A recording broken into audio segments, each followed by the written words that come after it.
I have some updates on the situation in Frankland prison. If you watch my previous videos, you may have seen one of the videos that I made, which was about warnings that UK prisons are becoming a breeding ground for extremists, and he mentioned His Majesty's Prison Frankland specifically, where extremist inmates were given all sorts of privileges as part of a prison management appeasement policy, and that they were running and controlling the prison. Warnings which unfortunately were ignored. And shortly after that, we had Hashem Abedi, the brother of the Manchester Arena bomber Salman Abedi, who brutally attacked 3 prison officers with kitchen knives and boiling oil, which resulted in 2 police officers with life-threatening injuries in hospital. And now I have further updates on what was happening inside Frankland prison. One of them is from a subscriber to the channel. Let me read you what he sent me. He wrote, "A friend of my brother is serving a sentence in Frankland. He told us 2 years ago that the prison is staffed by untrained personnel supplied by a well-known public sector outsource company. Many of them more used to working in car parks or doing office building security instead of proper trained prison officers." He said the prison is under the complete control of the Islamists, with so-called prison officers not allowed to enter certain wings, like no-go areas inside the prison for the prison officers. The Islamists are routinely threatening, attacking and maiming other prisoners without consequences.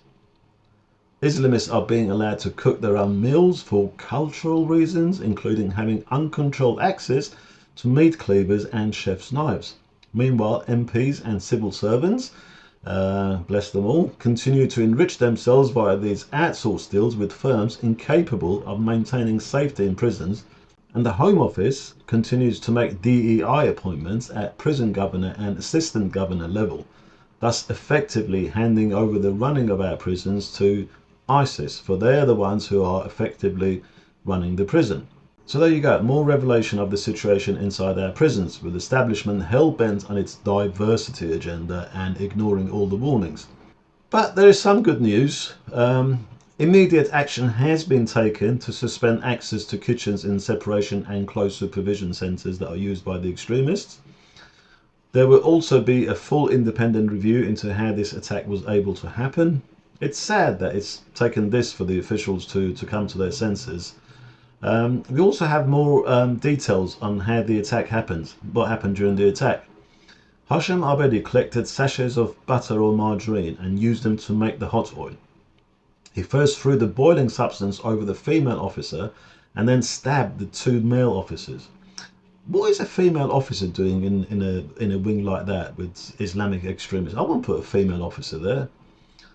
Abedi is understood to have made 2 20-centimetre knives out of cooking trays and wrapped kitchen towels around them for handles. A source told the Sun newspaper that Abedi was completely silent and grinning as he carried out the attack. There's no doubt he wanted to kill, and it is a miracle that they all survived. And then all hell broke loose. The guy stabbed in the neck, the prison officer that is, was walking down the corridor and holding his wound with blood pouring out. Can you imagine what was happening there? He was particularly lucky to survive. Other officers raced to the scene and helped the injured guys, while a riot team was formed outside. After the attack, Abedi was restrained by the response team. He stayed totally calm throughout. That is what the Islamists are all about. They have no feelings, they're heartless, they're brutal, they just want to kill and maim. They have no conscience. That's why they can stay calm even after stabbing someone in the neck with blood pouring out of their neck. Ian Atkinson, a former prison governor who also served in the Home Office as the Director of Community Safety, said that we came within seconds and millimetres of the first murder of prison officers on duty in living memory. It hasn't happened in living memory, thank God. But this was close. And this was not the first time Hashem Abedi had attacked a prison officer. In May 2020, Hashem Abedi and 2 other Islamist prisoners attacked Paul Edwards, a 57-year-old prison officer, in his office at the high-security Belmarsh prison in South East London. This is the CCTV picture of them moments before launching the attack on Paul Edwards in 2022.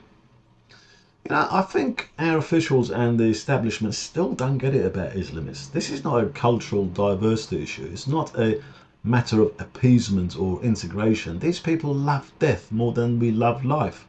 This attack proves yet again that appeasement doesn't work with terrorists. Terrorists see appeasement as weakness, not as kindness.